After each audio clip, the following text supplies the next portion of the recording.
because we know that even if you're only in your first grade, you will have some bitter experiences that are very important to your learning because you will make mistakes. And even if your mother tells you you're perfect, your teacher will tell you that you could do better.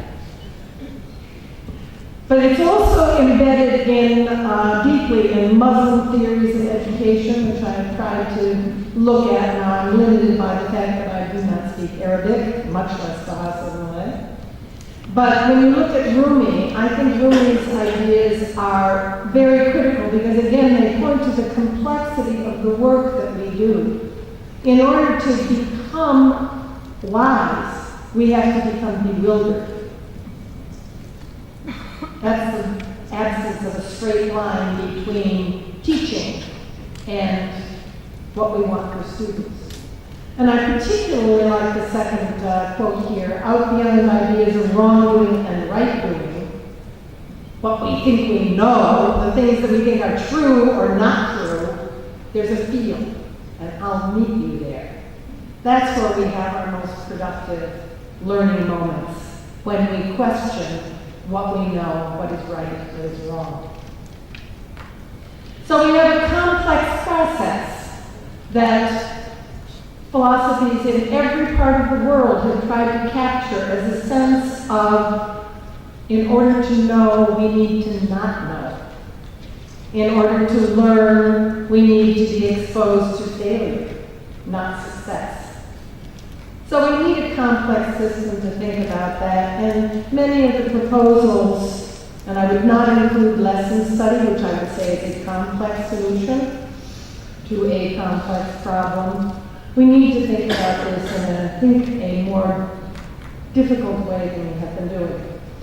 And I'm going to go back again to Montaigne because I am a Westerner, and that's the way I think, so I'm sorry, I tried, but Montaigne outlined 6 key public values.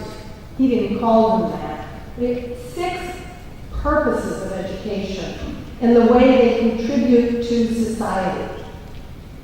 Not to his own social struggle, which was of the highest quality, but to society as a whole. And the first one, I've translated his language into modern English because it's difficult, but the first purpose, he says, is that education creates needed social skills, judgment, flexibility, and manners. It's about much more than learning facts or theories. There is not a parent in the world, when they send their child to school, that does not hope for this. I always say that the most important thing my children learned when they went to kindergarten was how to stand in line, because they were never taught how to do that in preschool. And if you don't stand in line in the United States, you will not be able to get ahead. You need to learn how to do that. It's a social skill, and you don't do it at home.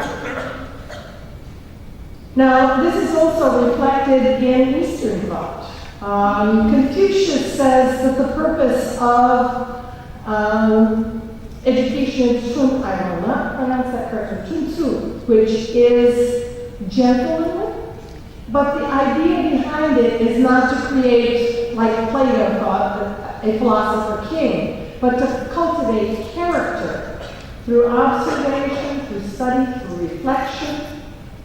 He observed that we learn, the best way of learning is to look out the window and read the classics. So it's reflective thought. How do we engage our children in being reflective? And again, the purpose of the lesson study in the Indonesian experience is exactly that. Teachers need to learn how to reflect, so do students. So Montaigne's second public value is that education needs to develop the ability to work within society and to enhance it. There's a set of social responsibilities. And he coupled that in his thinking with the idea that you can't do that unless you're a critical thinker. You have to learn how to assess new information, which will come in continuously. Even in the 18th century, there was a lot of new ideas, in fact, a large number of them. So you need to be able to have that critical capacity capacity to synthesize, to assess, and then to apply that to the social setting in which we're working. We want that in education. We certainly do not incorporate that into that simple set of assumptions that I outlined at the beginning. And it's very inherent in a Muslim thinking about education. Here's a quote from Syed Muhammad Naqib al-Atas, which in 1997 says, "Man is possessed of an inner faculty that formulates meaning. It's this formulation of meaning which involves judgment, discrimination, clarification that makes him rational." You see, these lines of thinking, and these values are not, as Montaigne probably thought in his time, Western Enlightenment. They are inherent in many large-scale, I have to say I wasn't able to penetrate Hindu. Public value number 3 is really an interesting one for me. Montaigne was the first writer to point to the importance of intercultural competence. Students must sharpen their wits by rubbing against those of others. He also pointed out that it was more than just talking to people like themselves. He was of the upper class, but he said, no, in order to sharpen your wits, you need to talk to people who are different, who come from different countries, who come from different social classes. 18th century. Today, of course, intercultural competence is something that we have courses on, but we don't necessarily think of it as part of our curriculum and part of our formal outcomes for education. The Holy Quran, however, does, because Muhammad said, "I couldn't make you one people, but I created you into different nations so you would come to know each other."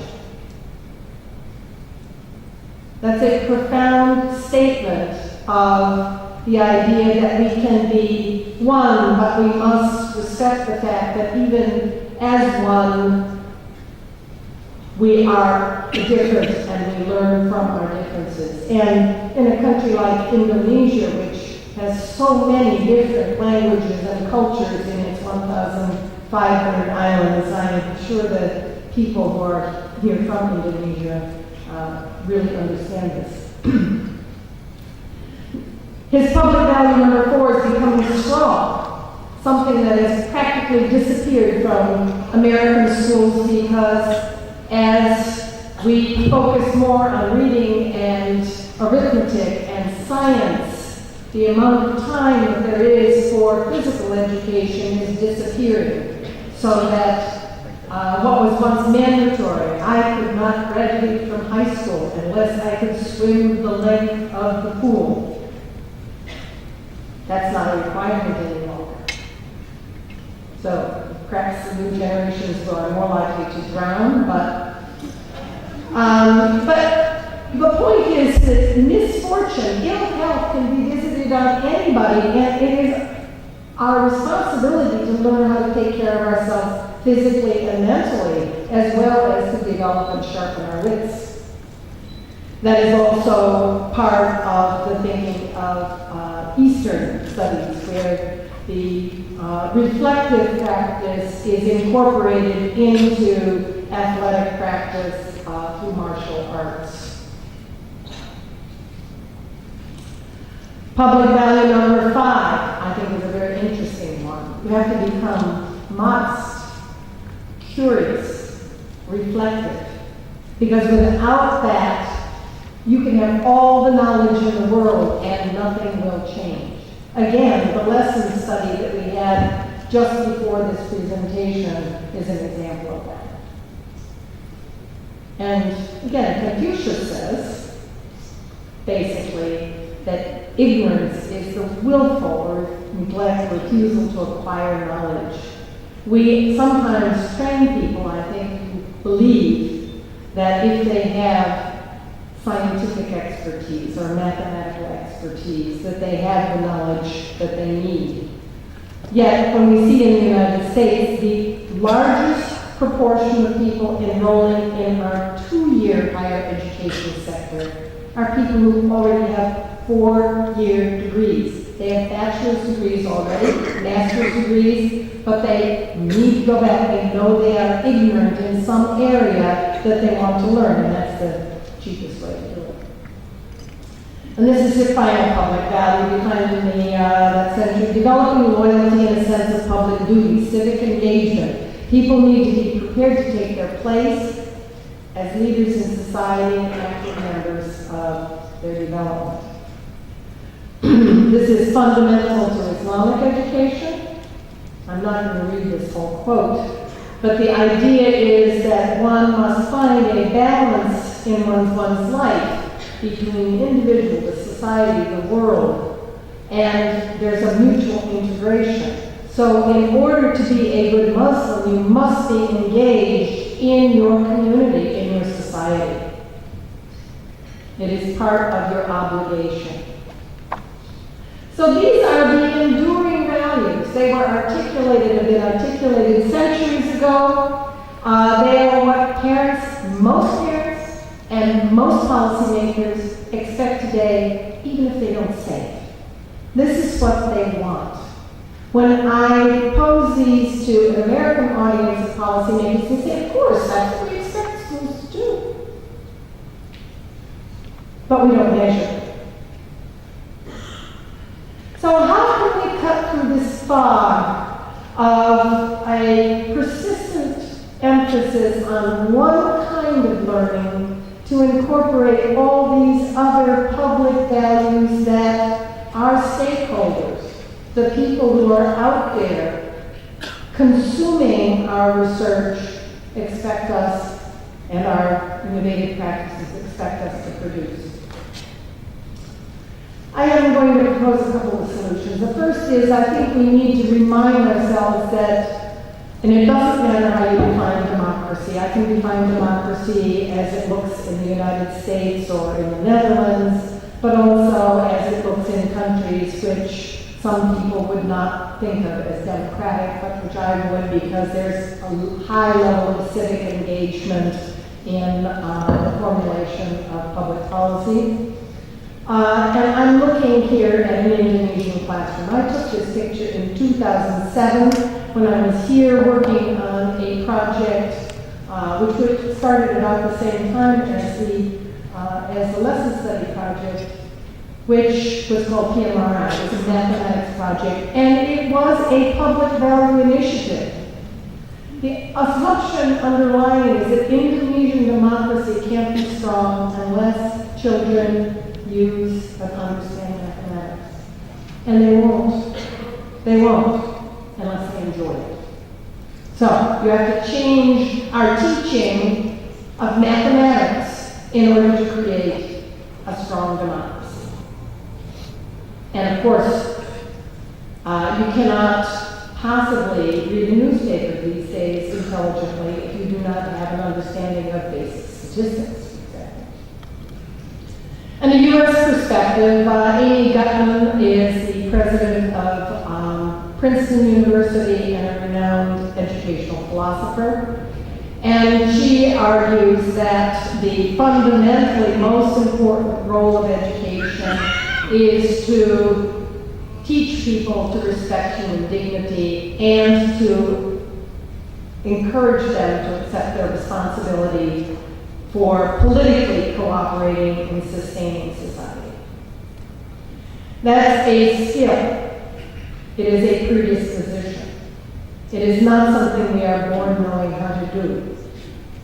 We cannot delegate it only to families because many families do not have the resources to do this. It must be involved or be engaged in a school. This is an international development perspective. And there's a lot of empirical evidence to support this, that schooling is fundamental to enhancing civic engagement, whether it's in a Western style democracy or in an alternative. remember is that education, and people expect this, people expect education to promote certain values. Every country has a culture that they want to preserve, enhanced perhaps as we do in my country, which is a country of immigrants, and continues to be so by additions. But as we saw last night in the wonderful dinner at the Sultan's Palace, cultural conservation is at the heart of what we expect in Indonesia. But we're also in a period of transformation. We have all these pressures, all the expectations that accompany the change in information, the availability of information. We feel like we're on the edge of chaos. We feel as if things are falling apart. We cannot cope with all the chaos. But we have to have one foot permanently on the brake, because otherwise people become too anxious. When they become anxious, they don't trust. When they don't trust, we have low social cohesiveness, which of course is a problem. In fact, it's a known problem in many developed countries these days. So education is the place where these contradictions play out. We have transformational forces. You need to do more, better, faster, cheaper. You need to raise thesis scores. You need to get ICT in. You need to make sure that everybody has dental care. And we have some conservational forces. We want to make sure that children understand the history, the traditions, whether there are multiple groups that are coming in the country or deeply embedded historical traditions. So we have both at the same time, and they are arm wrestling with each other in our classrooms. So the question becomes for us as ICSE members, how do we address this? How do we address the chaos besides bemoaning it?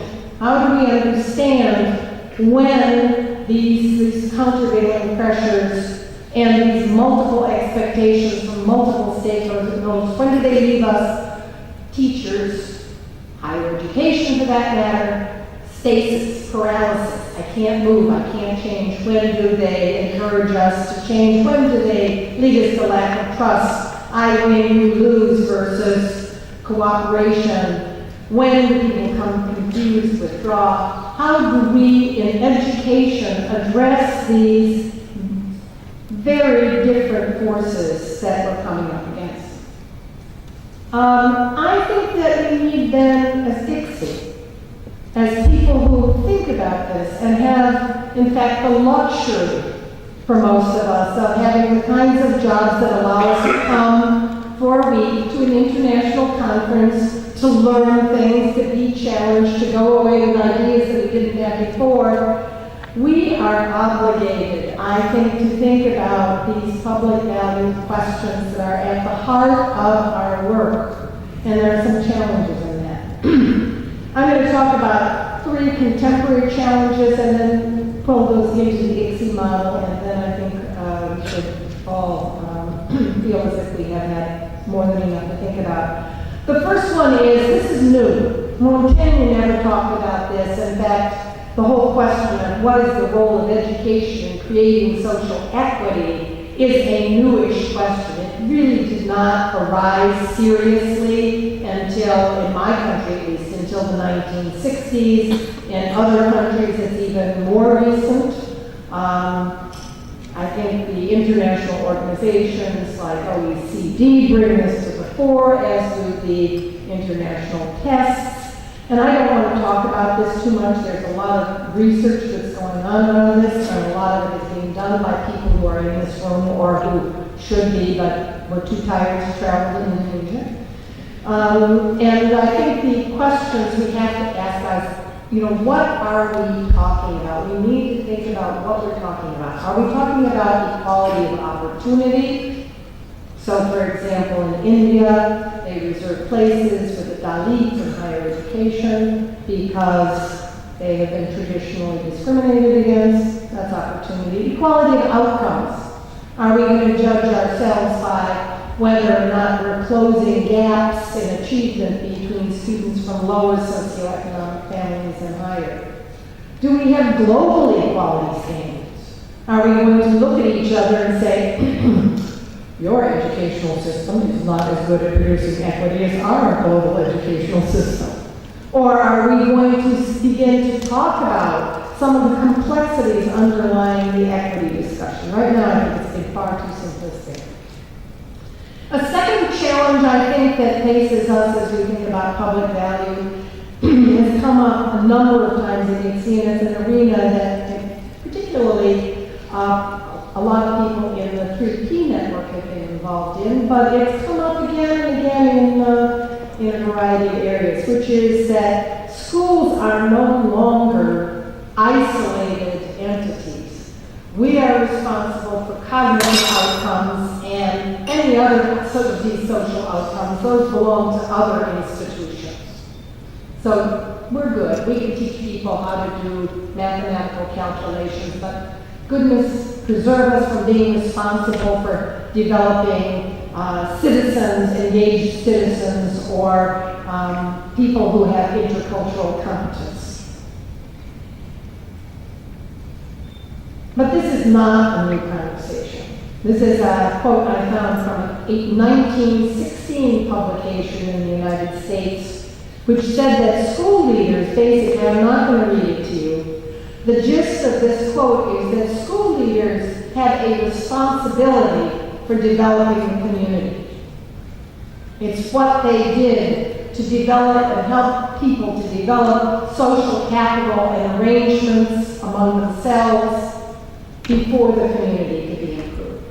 So it's not a simple linear relationship of training people who are smart, then getting economic development. There's something that happens in the middle that's called developing social capital and relationships that schools have not been well engaged in recently in my country and are increasingly thinking about. In England, under the previous government, and let me point out, this is the previous government, not the current government, they had a community cohesion policy. Schools were actually inspected on the degree to which they were contributing to the functioning. That shut it up. Functioning of their neighborhoods. Now, the current government has gone back to thinking about schools as producers of cognitive outcomes only, but I don't believe that issue has been driven underground because it's coming up everywhere. In the Netherlands, there are initiatives, and if you come to an advertisement, come to the 3P network, and you will hear more about this. There are initiatives to bring together in various municipalities different social service agencies that put the child at the center rather than putting the school at the center. In the United States, we have an initiative called Promise Neighborhoods. In my city, Minneapolis, we have something called the Northside Achievement Zone, which wraps social services around families and children in order that they will be able to do well in school. So schools are involved as a partner, but they are not the driver. The rest of this slide is from Papua New Guinea. So we range from the United States to Papua New Guinea to the Netherlands, where the idea that schools need to work with other social agencies on a regular collaborative basis if they are going to achieve those public value questions that are enduring, that are part of our past, our present, and our future. So it's a cross-national idea. And the final one, I'm referring back to last year's ICSI, where Hank Levin did a wonderful presentation on whether or not we can think about the increasing efforts to privatize schools, and I say that in quotes because for the most part they're publicly funded and publicly accountable. The challenge that may pose to some of the civic intercultural questions that I raised earlier. And I think that we need then not to engage in a simple conversation about whether it's a good idea that schools have autonomous school boards that do not report directly to the state but have some intermediary, or whether there are academy chains. Those are simple. Is it good or is it bad? I want to meet, as Rumi says, on the field in between right doing and wrongdoing. And there are different ways to think about this that I think are important. The first one, and this actually goes back to a paper that I presented at ICSI quite a long time ago. First says that there's different ways to think about democracy. And we need to think about that particularly since we are in ICSI, we have democracies of all kinds, all sorts of variations in what we might think about. A liberal democracy is kind of the British and American model, which says society, the purpose of society and education is to benefit the individual. Public accountability is important because individual goods then become part of public development. It's part of the thinking that I talked about earlier. A social democratic framework says it's the responsibility of the state to distribute resources, including education, to ensure the welfare of all and to maximize equity. So public ownership helps to ensure focus on public value as a continuous issue. And then there's participatory democracy, which says if you own things at the local level, if the parents and the community that surrounds the school is the owner of the school, you will get greater civic engagement because people will have a vested interest in making their interests known and in debating and resolving conflicts. So that ensures a local accountability to public value. Each form of democratic thinking contributes to public value, but in vastly different ways, and we haven't talked about how we can combine those or how they differ between our countries. Now, clearly there's a lot of conflict over school ownership, but as I said, I think most of it's grounded in very poorly explicated differences and underlying assumptions, and most of them have focused only on tested learning outcomes, and the results say, it really doesn't matter, because schools have their own logic, which has nothing to do with who officially is responsible for governing. So, when we end this, we have to say accountable. Accountable. Of course we need to be accountable. But the question is for what? And to whom? And to what degree does our scholarship and our innovative initiatives enhance or detract from vigorous discussion about these questions, which are complicated? And complicated makes it harder for researchers as well as for policymakers. That does not mean, I think, that we should avoid the discussion. So what are the questions for ICSI? I've got a little blue sky floating in there because I don't actually have any answers. I think it's up to the generation that's coming up that is the new set of owners of ICSI to address these.